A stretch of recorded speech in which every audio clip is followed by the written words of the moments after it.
Smartphone Samsung ini pernah jadi smartphone Samsung paling beda. Ini tuh Android, tapi masih pakai keyboard fisik. Tapi layarnya udah pakai layar sentuh. Samsung Galaxy Chat, satu-satunya smartphone Android Samsung yang menyatukan layar sentuh sama keyboard fisik. Mari kita nostalgia dulu guys.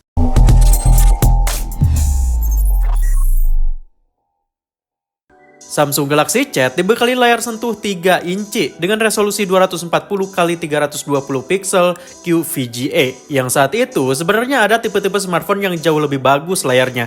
Tapi layar ini cukup responsif yang dipadukan sama keyboard QWERTY. Jangan salah guys, keyboard ini nyaman. Yang dimana ini jadi keunggulan Galaxy Chat ini.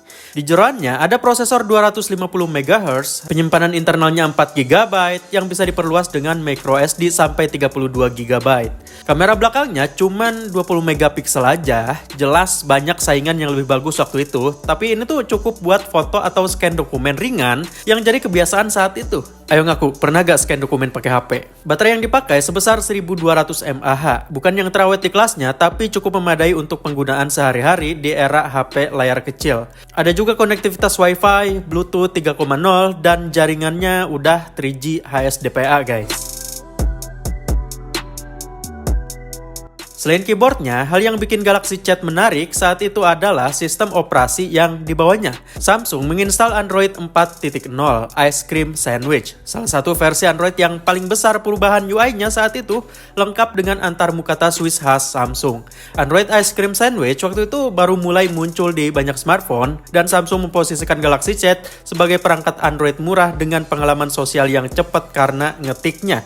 Ditambah lagi ada tombol khusus untuk meluncurkan Chat On.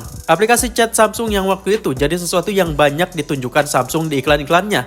Cuman nggak bisa ngalahin WhatsApp. Jadi Chat On ini tuh aplikasi yang jarang dipakai gitu. Galaxy Chat sendiri hadir dalam satu model utama yang dikenal sebagai GT B5330. Tapi warnanya ada putih dan hitam. Dan di Indonesia pernah dipasarkan di kisaran harga sekitar 1,8 jutaan aja guys. Saat awal kemunculannya pada tahun 2012. Sehingga Galaxy Chat masuk ke segmen entry level yang ramah di kantong remaja atau pengguna yang ingin naik kelas. Dari fitur phone biasa ke Android yang lebih fleksibel tapi tetap mempertahankan tombol fisik.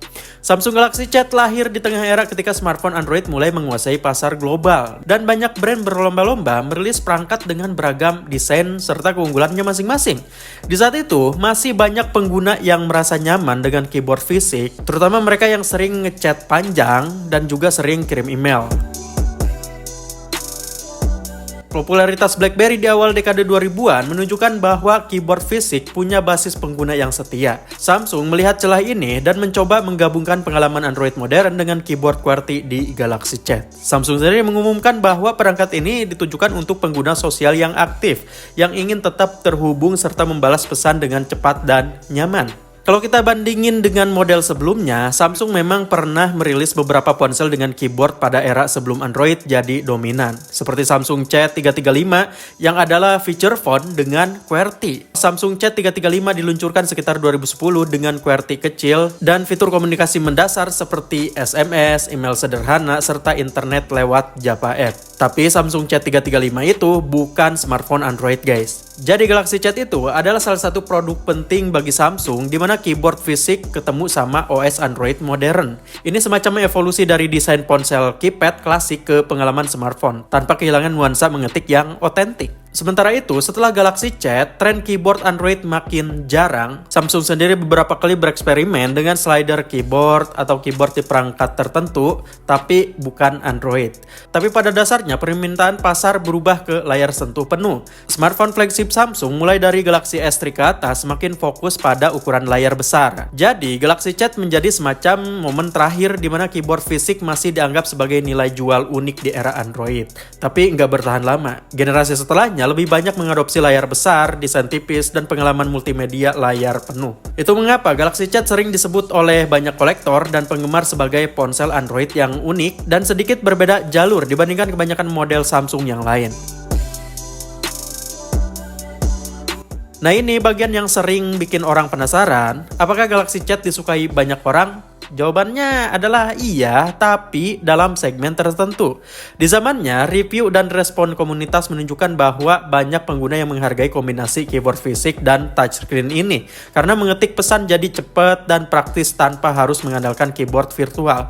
Bahkan di beberapa thread komunitas pengguna gadget, ada yang bilang ini jadi Android pertama mereka dan pengalaman keyboardnya bikin susah pindah ke layar sentuh penuh. Ada juga yang bilang bahwa keyboard fisik itu punya nilai sentimental sendiri, khususnya buat generasi yang tumbuh dengan ponsel QWERTY klasik seperti BlackBerry atau ponsel messaging lainnya.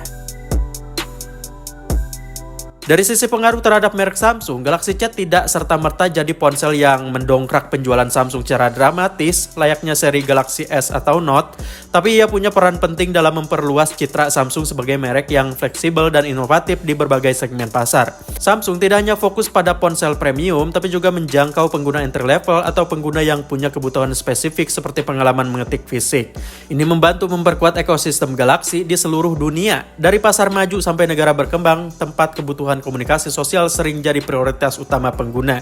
Samsung Galaxy Chat menjadi bukti bahwa Samsung berani bereksperimen dengan bentuk yang tidak konvensional di era touchscreen. Samsung juga memperluas pemahaman bahwa Android bukan cuma buat smartphone dengan layar besar dan spesifikasi tinggi, tapi juga bisa hadir di perangkat simple dengan fitur yang memenuhi kebutuhan tertentu. Soal data penjualan, Samsung tidak mempublikasikan secara detail, namun secara umum ponsel ini diterima cukup baik di pasar low-end dan segmen sosial, khususnya di negara-negara Eropa, Asia, dan beberapa wilayah berkembang. Meski tidak mencapai angka blockbuster gitu guys ya, model ini tetap punya basis pengguna yang loyal dan disebut-sebut sebagai ikon kecil di era Android awal.